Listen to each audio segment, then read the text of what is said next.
A very good morning to all of you. I am Dr. Ranjita and you all are welcome to Zumexa classes. आज के इस lecture में हम लोग पढ़ रहे हैं क्लास 10 का चैप्टर 1. सो ये इसका पार्ट 3 है. Let's start. सो इस चैप्टर में हम लोग बात कर रहे हैं the rise of nationalism in Europe. So ये एक बहुत बड़ा चैप्टर है क्योंकि इसमें हम लोग बात करने जा रहे हैं पूरे के पूरे यूरोपियन कंट्रीज की. सो इसलिए ये चैप्टर बहुत सारे 3-4 पार्ट्स में आ रहा है, राइट. अगर आपका कोई डिटेल सवाल है तो आप मुझे इस ईमेल एड्रेस पर मेल कर सकते हो. This is my Instagram handle और ये मेरे टेलीग्राम चैनल का लिंक आपको दिया गया है. इस टेलीग्राम चैनल पर आपको मेरे सभी लेक्चर्स के पीडीएफ मिलते हैं जिनको आप रिवीजन के लिए डाउनलोड कर सकते हो. जैसा कि मैंने आपको बताया कि ये जो चैप्टर है इसके अंदर हम बात कर रहे हैं नेशनलिज्म इन यूरोप की. मैंने हमेशा आपको पार्ट 1 और पार्ट 2 में बता रही हूँ कि नेशनलिज्म जो होती है, नेशनलिस्ट फीलिंग जो होती है वो स्टेप वाइज आती है किसी भी कंट्री में. उस कंट्री के जो नेटिव्स होते हैं, उस कंट्री के जो लोग होते हैं, उनको इनिशियली ये पता नहीं होता कि we are united as a nation. तो नेशनल फीलिंग जो है वो डेवलप करने के लिए काफ़ी वक्त लगता है. बहुत सारे तरीके होते हैं जैसे कि नेशनल फीलिंग डेवलप होती है. ये सारी चीज़ें जो है हम यूरोप में देखेंगे और आप उसको कंपेयर करेंगे जब इंडिया के साथ, तो आपको नज़र आएगा कि इंडिया में भी इसी तरीके के स्टेप वाइज जो है नेशनलिस्ट फीलिंग डेवलप होती है. तो अब तक के इस पार्ट में हम लोग पहले 2-3 पार्ट्स में हम लोग जो पढ़ चुके हैं वो है अबाउट 19th सेंचुरी में किस तरीके से नेशनलिस्ट फीलिंग आ रही थी. हमने इसके बारे में बात किया. हमने फ्रेंच रिवॉल्यूशन के बारे में फिर से बहुत डिटेल में बात किया. हमने देखा कि किस तरीके से लुई 16 जो है उसको जो फ्रांस को हेड करते हैं, मोनार्की प्रेवलेंट होती है. 3 क्लासेस होते हैं, सबके पास अलग अलग राइट्स होते हैं. नॉर्मल जो मिडिल क्लास जो है, लोअर मिडिल क्लास होती है, उसके पास राइट्स नहीं होते, उनको टैक्स पे करना पड़ता है. और हमने देखा कि किस तरीके से वहाँ पे 1791 में कॉन्स्टिट्यूशनल मोनार्की आ जाती है. लेटर ऑन फिर हम बात करेंगे नेक्स्ट चैप्टर में, और क्लास 9 में भी हम पढ़ चुके हैं कि मोनार्की को भी एंड करके पहले वहाँ पर एक दूसरी पार्टी का रूल आता है, फिर नेपोलियन का रूल आता है. फिर हमने बात किया था कि नेपोलियन का जब रूल था तब जैकोबिन्स क्लब का रूल होता है बीच में, और जैकोबिन्स क्लब के बाद होता है नेपोलियन का रूल. तो नेपोलियन का जब रूल था तो बहुत सारे चेंजेस किए गए थे. फ्रेंच रिवॉल्यूशन जो है उससे इक्वालिटी, लिबर्टी, ये सारे आइडियाज़ आए थे. तो वो जो आइडियाज़ फ्रांस में डेवलप हुए थे वो लेटर ऑन सभी यूरोपियन कंट्रीज में स्प्रेड किए जाते हैं, राइट. कैसे होते हैं वो स्प्रेड? नेपोलियन का रूल आ जाता है और नेपोलियन क्या करते हैं, बाकी सब कंट्रीज में उनको एनेक्स करने के लिए अवार्ड एक छेड़ देते हैं, जिससे कि वो सारे नेपोलियन जहाँ जहाँ जाते हैं उनके आइडियाज़ भी वहाँ पे जाते हैं, फ्रेंच रिवॉल्यूशन के आइडियाज़. तो बहुत सारे अच्छे अच्छे आइडियाज़ थे, बट नेपोलियन के रूल में बहुत सारे ड्रॉबैक्स भी थे. तो उसके जो नेगेटिव्स थे वो ओवरशैडो कर लेते हैं पॉजिटिव्स ऑफ नेपोलियन को. जो उसकी पॉजिटिव चीज़ें थी उसको ओवरशैडो कर लिया था. फिर हम बात करेंगे यूरोप बिफोर नेशनलिज्म. नेशनलिज्म से पहले जो है यूरोप की कंडीशन क्या थी, ये हम लोगों ने बात किया था. 18th सेंचुरी में यूरोप की भी वही कंडीशन थी जो हमने अपने कंट्री में देखी है. पहले लोगों को पता ही नहीं था, लोग डिवाइडेड थे. किस नाम पे डिवाइडेड थे? लैंग्वेजेस के नाम पे डिवाइडेड हैं. अपने अपने उनके अलग अलग किंगडम्स बने हुए हैं, उनके राजा हैं, उन्हीं के साथ अपने आप को की अलायंस शो करते हैं. तो उस तरीके से उनके अंदर कोई ऐसा नेशनल फीलिंग नहीं था कि फ्रांस एज अ कंट्री और जर्मनी एज अ कंट्री और इटली एज अ कंट्री, इस तरीके की चीज़ें नहीं थी. उसकी डेवलपमेंट जो है लेटर ऑन ईयर्स में होती है. तो हमने बात किया था कि किस तरीके से एरिस्टोक्रेसी था, मिडिल क्लास किस तरीके से एमर्ज होता है. लिबरल नेशनलिज्म के बारे में हमने बात किया था कि लिबरल नेशनलिज्म के आइडियाज़ जो होते हैं वो किस तरीके से आते हैं. नेशनलिज्म और लिबरलिज्म जो है साथ साथ चलता है. तो लिबरलिज्म जो होता है पॉलिटिकल लिबरलिज्म भी होगा और इकोनॉमिक लिबरलिज्म की बात भी हमने की थी. तो liberal ideas in terms of politics, liberal ideas in terms of economics, उसके बारे में हमने डिस्कस किया था. तो ये सारी चीज़ों को हमने देखते हुए देखा था कि फिर हमने ये देखा था कि नेपोलियन के बाद क्या हुआ. नेपोलियन को हराने के लिए इतना आसान नहीं था. तो नेपोलियन को हराने के लिए ब्रिटेन, रशिया, प्रूशिया और ऑस्ट्रिया सबको साथ में आना पड़ा, तब जाके नेपोलियन को हराया जाता है. तो नेपोलियन के हराने के बाद क्या होता है, बर्बन डायनेस्टी का रूल दोबारा से आ जाता है फ्रांस में. दूसरी अलग अलग कंट्रीज़ में भी वो क्या करते हैं, वहाँ की जो मोनार्की थी जो उसको एस्टैब्लिश करने की कोशिश की जाती है. मैंने आपको ये बात बताया था कि जब भी आप किसी भी रूलिंग क्लास को या ऐसी क्लास को जिसको बहुत ज़्यादा प्रिविलेजेस मिले हुए हैं, अगर आप कोई भी क्लास जो है उसको हटाने की कोशिश करेंगी, सो कॉल्ड लोअर क्लास, जैसे इंडिया के केस में आप वर्णा सिस्टम देख सकते हैं, इंडिया के केस में आप डिवीज़न देख सकते हैं, रिच एंड पुअर वाला डिवीजन देख सकते हैं. सिमिलरली आप वर्ल्ड ओवर ये सारी चीज़ें देख सकते हैं. जब भी किसी रूलिंग क्लास को आप हटाने की कोशिश करेंगे या उसके प्रिविलेजेस को चैलेंज करेंगे तो बहुत ज़्यादा रिटेलिएशन होता है. सेम टाइप का रिटेलिएशन आपको यूरोप में देखने को मिलेगा. तो 1815 के बाद जब हुआ था, मतलब 19th सेंचुरी के स्टार्टिंग में जब नेपोलियन को हरा दिया गया था, उसके बाद आप देखेंगे कि सारी की सारी कंट्रीज़ हैं जो यूरोपियन कंट्रीज़ हैं, उनके अंदर एक अलग तरीके का कंजर्वेटिज्म दिखाई देगा आपको. वो किस लिए दिखाई दे रहा है? क्योंकि उन्होंने अभी अभी देखा कि भाई नेपोलियन के आने से कितने सारे आइडियाज़ जो है लिबर्टी का आइडिया, फ्रीडम का आइडिया, इक्वालिटी का आइडिया, ये सब आ गए। अगर ये सारे आइडियाज़ लोगों के दिमाग में आ जाते हैं जो कि उनके सब्जेक्ट है, वो उस क्लास के सब्जेक्ट है जो कि रूलिंग क्लास है, तो उनका तो खत्म हो जाएगा ना सारा राजपाट। तो एक नए तरीके का कंजर्वेटिज्म आपको यूरोप में देखने को मिलेगा 1815 के बाद, जिसके बारे में हमने बात किया। किसने ये किया, क्या क्या हुआ, ये सब हमने डिस्कस कर लिया था लास्ट क्लास में। तो इसका जब कंजर्वेटिज्म आता है तो अब लोगों ने वो सब वो फेस देखा था जिसमें इक्वालिटी, लिबर्टी, फ्रीडम, ये वाले आइडियाज़ को देख चुके हैं यूरोप के लोग। तब जब कंजर्वेटिज्म जब आया दोबारा तो लोगों ने उसको रिटेलिएट किया। बहुत ज़्यादा सीक्रेट सोसाइटीज़ बनाए गए, लोगों ने ट्रेन करना शुरू किया, अपने आर्मीज़ बना लिए। तो इस तरीके का देखने को मिलेगा। फिर आता है रोमांटिसिज्म। ये वही फेज़ है जब नेपोलियन के बाद वाले फेज़ में बहुत ज़्यादा कंजर्वेटिज्म आ गया है यूरोप के अंदर, तो फिर एक रोमांटिसिज्म आता है। रोमांटिसिज्म क्या होता है? रोमांटिसिज्म होती है वो फीलिंग, कल्चरल मूवमेंट होती है जो नेशनलिस्ट सेंटिमेंट बिल्डअप करती है। उसका साइंस से बहुत ज़्यादा लेना देना नहीं होता, वो एक सेंटिमेंट्स ऐसा बिल्डअप करेगी। वो कैसे डेवलप होगा? वो कल्चर से वहाँ के डेवलप होगा। सॉन्ग्स होंगे, पेंटिंग्स होंगी, न्यूज़पेपर्स होंगे, आर्टिकल्स लिखे जाएंगे, लोगों से बात की जाएंगी, सभाएं लगाई जाएंगी। तो ये सारी की सारी चीज़ें मिलकर एक फीलिंग डेवलप करती है। फॉर एग्जाम्पल हमने रिसेंटली एक वो देखा था फेज जिसमें कि अन्ना हजारे मूवमेंट देखा था हमने। Why I am taking all these example so that you can totally correlate these two things. तो वो एक तरीके का रोमांटिसिज्म था हमारी कंट्री में, जिसका आपने देखा आम आदमी पार्टी को एकदम से उसका फायदा मिला था। I am not against any of the political parties और I am not favouring any of the political parties. I am just taking the example so that you guys can understand. तो आपने वो वाला एक फेज देखा था India में उस टाइम पे, रोमांटिसिज्म वाला। निर्भया केस देखा था उसी के आसपास हमने। तो लोगों के अंदर एक इस तरीके का फीलिंग था, सभी लोगों के अंदर, मतलब वो एक आधे लोगों के अंदर नहीं था, पूरे नेशन के अंदर ये फीलिंग था, राइट। तो उस तरीके का जो फीलिंग डेवलप होता है उसे रोमांटिसिज्म आप कह सकते हैं। You can compare that one, although वो भी ट्रू सेंस में रोमांटिसिज्म नहीं है, but I can give you a little idea कि क्या मतलब है इस चीज़ का। तो रोमांटिसिज्म जो था यूरोप में आता है, राइट। अब हम बात करेंगे एक जर्मन फिलोसोफर की, जॉन गॉटफ्राइड हर्डर। अब देखिए जर्मन है तो इसका प्रोनाउंसिएशन थोड़ा अलग होता है, हो सकता है मैं इसका नाम करेक्टली प्रोनाउंस नहीं कर रही हूँ, उसका किसी और तरीके से होता होगा। तो वो क्या क्लेम करते हैं, ये ट्रू जर्मन कल्चर है to be discovered among the common people. वो जर्मन के लोगों को, जर्मनी के लोगों को, जर्मन पीपल को, दे ही just try to invoke the feeling of German का कल्चर, और उसके बारे में वो उसको फीलिंग को इन्वोक करने की कोशिश करते हैं। तो कॉमन लोगों को वहाँ बोला जाता है डास फोक, दास फोक या डास फोक, जैसे भी प्रोनाउंसिएशन करेंगे। वोक का प्रोनाउंसिएशन फोक होता है, जैसे फॉक्स वैगन कार होती है उसी तरीके से। The true spirit of the nation उसको बोला जाता है फॉक्स जीस्ट। तो फॉक्स जीस्ट जो होती है ट्रू स्पिरिट है नेशन की, उसको पॉपुलराइज किया जाता है। मतलब वो ये रोमांटिसिज्म चल रहा है जर्मनी में, बोला जा रहा है कि वहाँ के लोग जो हैं वो इंपॉर्टेंट हैं, जो हमारी नेशनल फीलिंग है जिसको फॉक्स जीस्ट कहा जाता है, दैट इज मोर इम्पॉर्टेंट। और उसको पॉपुलराइज कैसे किया जाता है? बहुत सारे सॉन्ग्स के थ्रू, पोइट्री के थ्रू, डांसेस के थ्रू, प्लेज के थ्रू, आर्टिकल्स के थ्रू, ये सारी की सारी चीज़ें होती हैं जो जिससे कि रोमांटिसिज्म फीलिंग डेवलप होता है, right. So this also carried the modern nationalist message to large audience who are mostly illiterate. मैंने आपको वही बात बोली, अगर आपको इलिटरेट लोगों को कोई बात समझानी है तो अगर आप वहाँ पे जाके साइंस का कॉन्सेप्ट पढ़ाना शुरू कर देंगे तो दीज पीपल वोंट अंडरस्टैंड। तो आपकी जो डिलीवरी होती है, आपको जो समझाना होता है वो उस लेवल पे समझाना होता है जिस लेवल पे पॉपुलेशन समझ पाए। तो अगर इलिटरेट पॉपुलेशन है तो उसको सॉन्ग्स के ज़रिए, कहानियों के ज़रिए, कलाकृति के ज़रिए, उसके माध्यम से उसको समझाया जाता है, राइट, ताकि वो अपने आप से रिलेट कर पाए। उनके जो स्टोरीज होंगे उसके कैरेक्टर्स वैसे लिए जाते हैं जिससे कि वो रिलेट कर पाते हैं, राइट। तो हमेशा अलग अलग क्लास के लोगों को समझाने के लिए मेथड्स अलग अलग लिए जाते हैं। तो ये एक तरीके के मेथड्स लिए जा रहे थे जर्मनी में, और जर्मन रोमांटिसिज्म डेवलप हो रहा था। Romanticism and Greek war of independence. अब हम बात करेंगे ग्रीक की, ठीक है, ग्रीस की बात की जाएगी जिसमें ग्रीक वॉर की बात की जाएगी। तो सबसे पहले आप मैप देखो, जब भी आप हिस्ट्री पढ़ रहे हो मैप आपको पता रहना चाहिए, ज्योग्राफी पढ़ रहे हो तो पता ही रहना चाहिए, पॉलिटी पढ़ रहे हो तो भी पता रहना चाहिए। तो मैप जो है आपको बहुत अच्छे से पता होना चाहिए आपके हेड में। तो ये यूरोप का मैप है। अभी तो मैं डिटेल नहीं पढ़ाऊंगी, ज्योग्राफी में डिटेल में पढ़ाऊंगी मैप के बारे में। तो ये ऑटोमन एम्पायर है जो ब्लू डार्क कलर का दिख रहा है पूरा, और ग्रीस जो है ना ये वाला है, ठीक है, ये जो शेडेड पोर्शन आपको दिख रहा है दिस इज ग्रीस, राइट।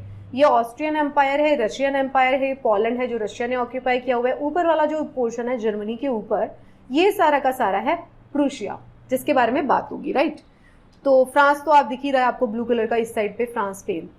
तो अब क्या है, ग्रीस आप देख सकते हैं, ये ग्रीस का मैप दिख रहा है आपको, ये ऑटोमन एम्पायर था पूरा। तो ग्रीस और ऑटोमन एम्पायर आपको दिखाई दे रहा है, राइट। अब हो क्या रहा है, ग्रीस जो था वो पार्ट था ओटोमन एम्पायर का 15th सेंचुरी तक। सिंस 15th सेंचुरी ग्रीस पूरी तरह से पार्ट है। Inspiration from the revolutionary nationalism जो है, रिवोल्यूशनरी नेशनलिज्म फैल रहा है सारा। कैसे फैल रहा है रिवोल्यूशनरी नेशनलिज्म? एक तो नेपोलियन आए थे, उन्होंने अलग अलग आइडियाज दे दिए थे। नेपोलियन के जाने के बाद क्या होता है, कंजर्वेटिज्म आ जाता है। कंजर्वेटिज्म के ऑपोजिशन में होता है रिवोल्यूशनरी जो मूवमेंट होता है वो स्टार्ट होता है, नेशनलिज्म, राइट। इंस्पिरेशन जो है उसको ग्रीस को कहाँ से मिल रही है, यूरोप के अंदर जो है रिवोल्यूशनरी नेशनलिज्म चल रहा है, उससे ग्रीस को भी इंस्पिरेशन मिल रही है। 1821 में क्या होता है, Greece struggle for independence, glorification हो जाती है ग्रीस की as a cradle of European civilisation. मतलब देखो, अगर आपको किसी लोगों के अंदर फीलिंग्स लेके आनी है तो आप उन्हें स्टोरी सुनाएंगे, आपको उनके पास्ट को याद दिलाएंगे कि भाई आप जो है, जैसे इंडिया में भी हुआ कि आपके यहाँ पे तो सिविलाइजेशन की शुरुआत हुई थी, आप हमारे यहाँ पे तो इतने बड़े बड़े साइंटिस्ट पहले से रहे हैं, आर्यभट्ट हमारे यहाँ पे थे, ऐसा समझाया जाता है। सिमिलरली ग्रीस में भी यही हुआ, ग्लोरिफिकेशन किया जाता है ग्रीस का, उनको बोला जाता है कि आपके यहाँ से तो सिविलाइजेशन की शुरुआत हुई है एंड ऑल दैट। सपोर्ट मिलती है ग्रीस को कहाँ से, वेस्ट यूरोप से, who agree with this idea. उनको लगता है कि भाई ग्रीस के अंदर जो स्ट्रगल चल रहा है उसको ओटोमन एम्पायर से अलग होना है, that is right. So mobilise nationalist feeling among the educated elite across Europe. पूरे यूरोप के जो एजुकेटेड एलीट थे उनके बीच में वो फीलिंग आती है, उनको समझ में आ रहा है। और 1832 में ट्रीटी ऑफ कॉन्स्टेंटिनोपल वो होती है, वो रिकॉग्नाइज करती है ग्रीस को एक इंडिपेंडेंट नेशन। अभी तक क्या था, अभी तक ग्रीस जो था ओटोमन एम्पायर का पार्ट था, बट 1832 में ग्रीस जो है एक अलग इंडिपेंडेंट नेशन की तरह सामने आता है। तो फर्स्ट ये ग्रीस आया, हम कंट्री बाय कंट्री देखेंगे। ग्रीस का इंडिपेंडेंस देख लिया आपने, ये देखिए अभी रशियन एम्पायर देखिए, रशिया ने क्या है, ये पोलैंड देखिए, जो पोलैंड आपको रेड दिखाई दे रहा है ये वो वाला पोलैंड है जो ऑक्यूपाइड बाय रशिया है, मतलब रशिया का ही पार्ट है। लेटर ऑन ये फ्री होगा तो इसलिए हम कह रहे थे कि ऑक्यूपाइड बाय रशिया है, राइट। तो partition of Poland bye Russia, Prussia and Austria, जो पोलैंड था उसका पार्टीशन कर दिया गया था, थोड़ा रशिया के पास चला गया, थोड़ा प्रूशिया के पास चला गया था, थोड़ा ऑस्ट्रिया के पास चला गया था। अब पोलैंड जो है, जो पार्टीशन होता है, Poland partition at the end of 18th century, जब 18th सेंचुरी चल रही थी उसके एंड में जो है पोलैंड का पार्टीशन हुआ था कुछ 3 पार्ट्स में, प्रूशिया, रशिया एंड ऑस्ट्रिया। आप तीनों की लोकेशन देख चुके हैं। तो नेशनल फीलिंग केप्ट अलाइव, फिर भी पार्टीशन भी हो गया लेकिन वहाँ के लोगों के बीच में नेशनल फीलिंग को उन्होंने जिंदा रखा, किसके माध्यम से, म्यूजिक के माध्यम से, लैंग्वेज के माध्यम से। रशिया ने जब ऑक्यूपाई किया प्रूशिया को, पोलैंड को, तो उन्होंने क्या किया, पॉलिश लैंग्वेज को पूरी तरीके से हटा दिया। उन्होंने कहा कि कोई पॉलिश लैंग्वेज नहीं पढ़ी जाएगी, अब पढ़ी जाएगी यहाँ पे रशियन लैंग्वेज। वहाँ पे रशियन लैंग्वेज इम्पोज कर दी जाती है सब जगह पर। 1831 में क्या होता है, अब हम 19th सेंचुरी में आ गए। 1831 में क्या होता है, आर्म्ड रिबेलियन होता है अगेंस्ट रशिया, जो कि क्रश कर दिया जाता है, 1831 वाला आर्म्ड रिबेलियन। लेकिन जो Polish as a weapon of national resistance, तो पॉलिश क्या करते हैं, हर जगह पे चर्च गैदरिंग में, रिलीजियस इंस्ट्रक्शन में, सब जगह पर ही पोलैंड के लोग पॉलिश लैंग्वेज यूज करते हैं, क्योंकि वो रेजिस्टेंस शो कर रहे थे। रशिया ने उनके मूवमेंट को ब्रूटली किल कर दिया, बट स्टिल उनका मोरल तो किल नहीं कर सकते ना आप लोगों का।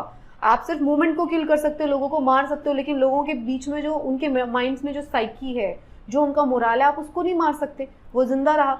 और वो क्या हुआ, उन्होंने क्या किया, जितने भी उनके गैदरिंग्स होते थे उन सब में वो पॉलिश लैंग्वेज में ही बात करते थे, उसको जिंदा रखते थे अपने पॉलिश कल्चर को, इसलिए ताकि लोगों को पता लगे कि भाई हम पोलैंड के लोग हैं। जो नए बच्चे होते हैं उनको पता रहना चाहिए कि हम रशियन नहीं है, पॉलिश हैं, राइट। तो प्रीस्ट और बिशप थे, वो उन्होंने मना कर दिया रशिया में प्रीच करने से, वो पॉलिश में ही प्रीच करते थे। Use of polish symbol, struggle for resistance, ये सब स्ट्रगल कर रहे थे वो रशिया के अगेंस्ट में। तो पोलैंड में ये सब चल रहा था। अब हम बात करते हैं 19th सेंचुरी में, अगर हम पूरी वैसे देखें यूरोप के अंदर ये सब क्यों डेवलप हो रहा था, क्या प्रॉब्लम आ रहा था यूरोप में। तो 19th सेंचुरी में जो था, यूरोप के अंदर पॉपुलेशन इंक्रीज हो रही है, अनएम्प्लॉयमेंट बढ़ रही है, उसी हिसाब से माइग्रेशन हो रहा है, cities and over crowded slums हैं, क्योंकि इंडस्ट्रियल रेवोल्यूशन भी आ चुका है, राइट। तो ओवर क्राउडेड हो गई है slums, rise of food prices and bad harvest, और स्टिफ कंपटीशन मिल रहा है उनको import of cheap machine made goods from England. ये मैं आपको बहुत बार समझा चुकी हूँ कि इंग्लैंड जो कंट्री है उसके अंदर सबसे पहले आया था ना इंडस्ट्रियल रेवोल्यूशन, तो वहाँ की इंडस्ट्रीज जो थी फ्लरिश की थी, उन्होंने सब जगह से मार्केट में भर दिया। सबसे पहले सबसे क्लोज यूरोप थे, तो यूरोप की मार्केट को भरा गया। उसके बाद जब उन्होंने देखा भैया यूरोप से काम नहीं बनेगा, तो उन्होंने अलग अलग जगह पे अपनी कॉलोनीज बनाई, जैसे कि इंडिया है, अफ्रीका है, इंडोनेशिया, ये सारी जगहों पे उन्होंने अपनी कॉलोनीज बना लेते हैं। सबसे स्टार्टिंग में उन्होंने अमेरिका में बनाई थी अपनी कॉलोनी। तो अब पोलैंड, ये बाकी सारी यूरोपियन कंट्रीज ने इंग्लैंड से लाई गई गुड्स जो है उससे फ्लडेड है मार्केट। तो ये सब चल रहा है यूरोप के अंदर। पॉपुलेशन बढ़ चुकी है, स्लम्स बन चुके हैं, अनएम्प्लॉयमेंट बढ़ रही है, गुड्स जो कहाँ से आ रही है, इंग्लैंड से। तो ये सारे प्रॉब्लम है। तो अब फ्रांस में क्या हो रहा था उस टाइम पे, फ्रांस में जो हो रहा था ये तो हम काफ़ी बार पढ़ चुके हैं, रिपीट मोड में एक बार देख लेते हैं। तो ये फ्रांस है, ठीक है, ये स्पेन है। तो फ्रांस में क्या हुआ था, फ्रांस में हमने दो फेज देखे, 1783 से लेके 1792। 1792 में क्या हुआ था, मोनार्की तो आती लेकिन रिपब्लिक बन गया था। लेकिन 1792 के बाद वाला एक आप फेज देखेंगे जिसमें मोनार्क को पूरी तरह से हटा दिया गया, कॉन्स्टिट्यूशनल, सॉरी 1792 में कॉन्स्टिट्यूशनल मोनार्की आ जाती है, लेकिन उसके बाद वाला जो फेज होता है उसमें वो रिपब्लिक बनता है। तो लुई 16 जो है उसके लुई 16 का रूल है, 3 तरीके के एस्टेट हैं जिसके अंदर थर्ड जो एस्टेट के लोग थे उन्हीं को टैक्स देना था। मिडिल क्लास एमर्ज करता है, नेशनल असेंबली, बेस्टले प्रिजन को स्टॉर्मिंग की जाती है, सारे प्रिजनर्स को बाहर निकाल दिया गया, फ्यूडल सिस्टम को अबॉलिश किया गया। 1792 में क्या हुआ, कॉन्स्टिट्यूशनल मोनार्की था, लुई 16 ही था, हमने 9th क्लास में पढ़ा था हमने, लेकिन कॉन्स्टिट्यूशनल मोनार्की आ जाती है। वो बोलता है कि भैया तुम अपनी पार्लियामेंट बना लो, बट लेटर ऑन क्या देखा जाता है, वो पार्लियामेंट की बात नहीं मानी जाती है। तो 1792 में रिवोल्यूशनरी वॉर स्टार्ट होती है ऑस्ट्रिया रशिया के अगेंस्ट, जैकोबिन्स क्लब आ जाता है, रॉबर्टस्पैरे का रूल देखा हमने 1793 से 1794 में, और 1795 में डिक्टेटरशिप रूल आ जाता है, और 1804 से 1815 तक का हमने देखा नेपोलियन का रूल। और इसी के बीच में हमने यहाँ पे देखा था जब पूरी तरीके से मोनार्की को खत्म कर दिया गया था, राइट। उससे पहले मोनार्की खत्म होने के बाद क्या हुआ था, रॉबर्टस्पैरे का रूल आ जाता है। रॉबर्टस्पैरे के रूल के बाद क्या होता है, नेपोलियन बोनापार्ट का रूल होता है 1804 से लेके 1815 तक। वो वाला फेज, इसमें फ्रीडम, इक्वालिटी, लिबर्टी का आइडिया तो आया था, लेकिन बहुत सारे प्रॉब्लम्स भी थे। फ्रांस क्या करता है आफ्टर नेपोलियन, बर्बन डायनेस्टी को रिस्टोर किया जाता है। जब नेपोलियन चला जाता है, मारा जाता है, हार जाता है, तो बर्बन डायनेस्टी को रिस्टोर किया जाता है। मैंने कहा था कि नेक्स्ट फेज शुरू हुआ था ऑर्थोडॉक्स, बर्बन डायनेस्टी को रिस्टोर किया, lost the territory annexed under Napoleon, series of states setup on the boundaries of France, ताकि दोबारा से फ्रांस में कोई रिवोल्यूशन ना हो। ये सारी चीज़ें आपने देखी। तो फ्रेंच रिवोल्यूशन जो था, अब एक नेक्स्ट फेज देखेंगे हम, नेपोलियन के जाने के बाद दोबारा से बर्बन डायनेस्टी सेटअप हो गई है, क्योंकि वो कंजर्वेटिज्म वाला था, बट क्या था, रिवोल्यूशनरी नेशनलिज्म चल रहा है, जो लोग हैं वो अपने रिवोल्यूशनरी आइडिया को बिल्डअप कर रहे हैं। तो आपको एक फ्रेंच रिवोल्यूशन का नेक्स्ट फेज देखने को मिलेगा 1830 से लेके 1848 वाला। तो अभी हम बात करेंगे इस चार्ट में, आप देखिए इस चार्ट पे फोकस करिए। जुलाई 1830 में क्या होता है, जुलाई 1830 में जो लिबरल रिवोल्यूशनरीज जो हैं, जो बर्बन किंग दोबारा से आ गया था, उसको हटा के उसको ओवरथ्रो कर देते हैं, मतलब बर्बन किंग को हटा दिया जाता है। जुलाई 1830 में कहाँ की बात हो रही है, फ्रांस की बात हो रही है। कॉन्स्टिट्यूशनल मोनार्की जो है इंस्टॉल कर दी जाती है, लुई फिलिप आ जाते हैं। और जुलाई रिवोल्यूशन जो है वो स्पार्क क्या करता है, uprising in Brussels and Belgium broke away from the United kingdom of Netherlands. इसकी वजह से क्या होता है, यूके जो है, यूनाइटेड किंगडम ऑफ जो नीदरलैंड था, उससे जो है बेल्जियम अलग हो जाता है, नीदरलैंड से बेल्जियम अलग हो जाता है। जुलाई रिवोल्यूशन जो ब्रसल्स में स्पार्क होता है। तो July revolution also affect Italian states. July revolution कहाँ चल रहा था, जुलाई रिवोल्यूशन चल रहा था फ्रांस में, बट वो क्या करता है, नीदरलैंड में ब्रसल्स, क्योंकि नेबरिंग स्टेट्स हैं सारे, तो नीदरलैंड से ब्रसल्स भी अलग हो जाता है। साथ में इटली के अंदर भी हम वो चेंजेस देखेंगे जब हम इटली पढ़ेंगे नेक्स्ट सब्सिक्वेंट स्लाइड्स में। तो ये जो है क्या बात कर रहे हैं हम, next phase of French revolution की बात कर रहे हैं, जो 1930 से लेके 1830 से लेके 1848 तक मिलेगा। ये देखिए जुलाई रिवोल्यूशन आपको दिखाई दे रहा है 1830 में। अब क्या होता है 1848 में, 1848 में होती है food shortage and widespread unemployment. तो पेरिस के अंदर होता है popular revolt. Louis Philippe was force to flee. Louis Philippe जो है वहां से भाग जाते हैं, एब्डिकेशन ऑफ मोनार्क बोलते हैं इसको, भाग जाते हैं। नेशनल असेंबली स्थापित की जाती है और फ्रांस को पूरी तरीके से रिपब्लिक बना दिया जाता है। इस बार सारे के सारे जो लोग हैं, अडल्ट जो मेल्स हैं 21 एंड अबव, उन सबको वोटिंग राइट्स दिए जाते हैं। राइट टू वर्क उनको प्रॉमिस किया जाता है। नेशनल वर्कशॉप लगाए जाते हैं टू प्रोवाइड एम्प्लॉयमेंट और सेटअप। तो ये वो वाला फेज है, हमने बहुत शॉर्ट में पढ़ा, फ्रांस का सेकेंड फेज, जिसके अंदर नेपोलियन के जाने के बाद 1830 में जब दोबारा से बर्बन डायनेस्टी आ गई थी, तो उसको ओवरथ्रू किया जाता है नेशनलिस्ट, रिवोल्यूशनरी नेशनलिस्ट के द्वारा।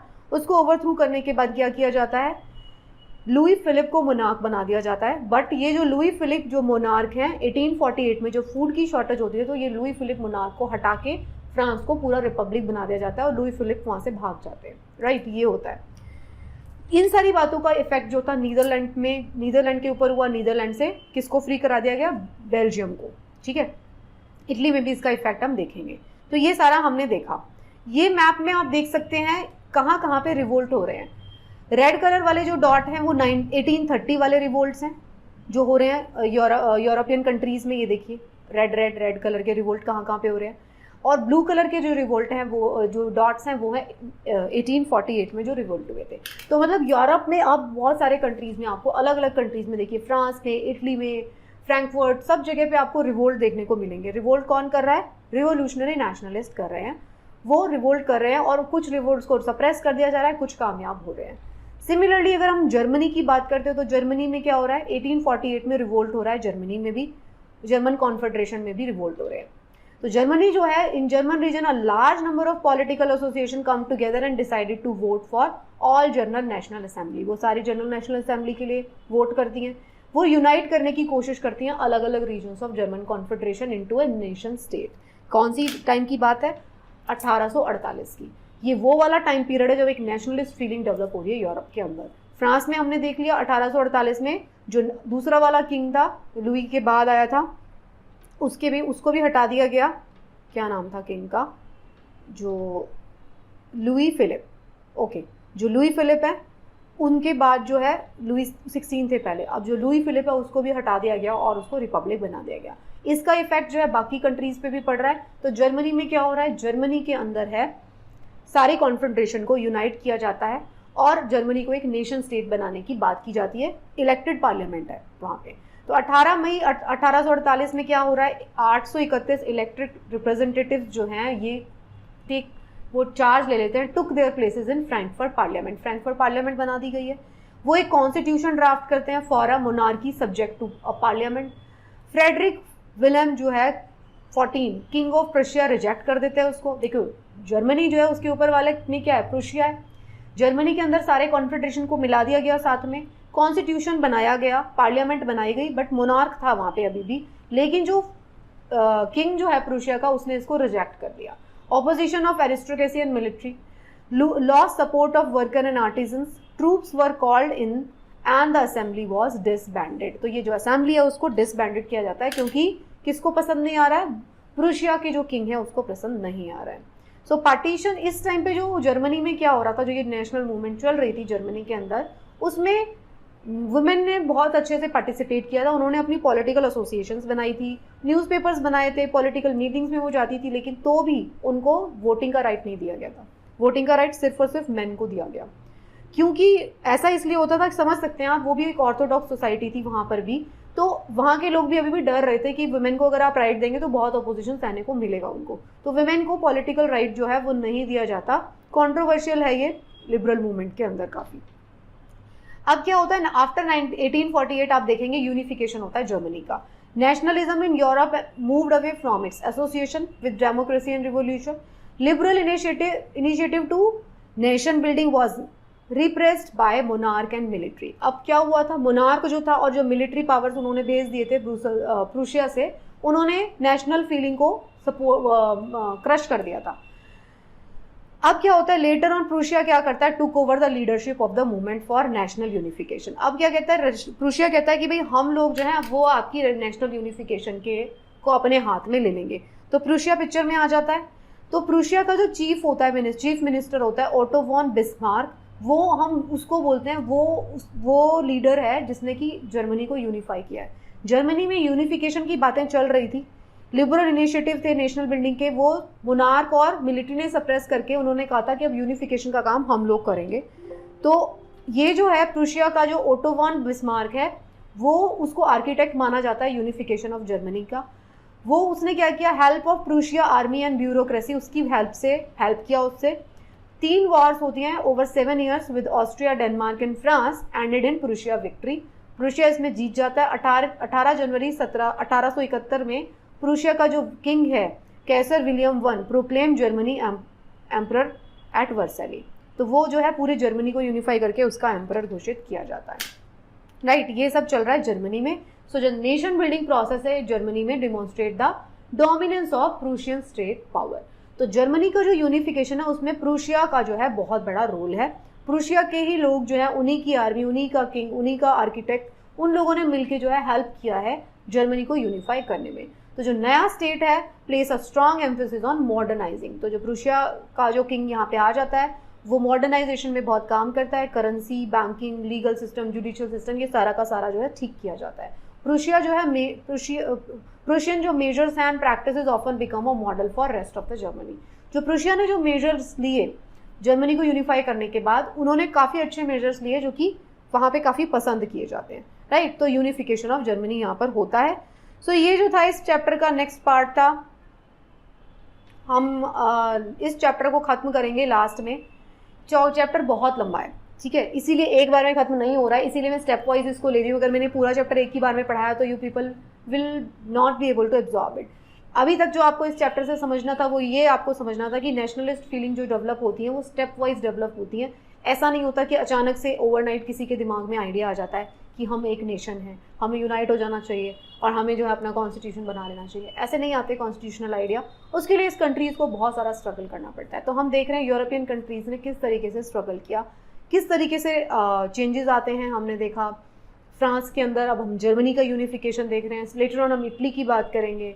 यूनाइटेड किंगडम जो सबसे आगे चल रहा है, उसके अंदर पहले से इंडस्ट्रियल रिवोल्यूशन आया हुआ है, उसने बाकी सब सारी मार्केट्स को फ्लड किया हुआ है अपनी सामान से। तो ये सारी चीज़ें हम देखेंगे कि हमने जर्मनी के केस में हमने देखा किस तरीके से प्रूशियन जो है एम्पायर, उसका कितना ज़्यादा इन्फ्लुएंस है।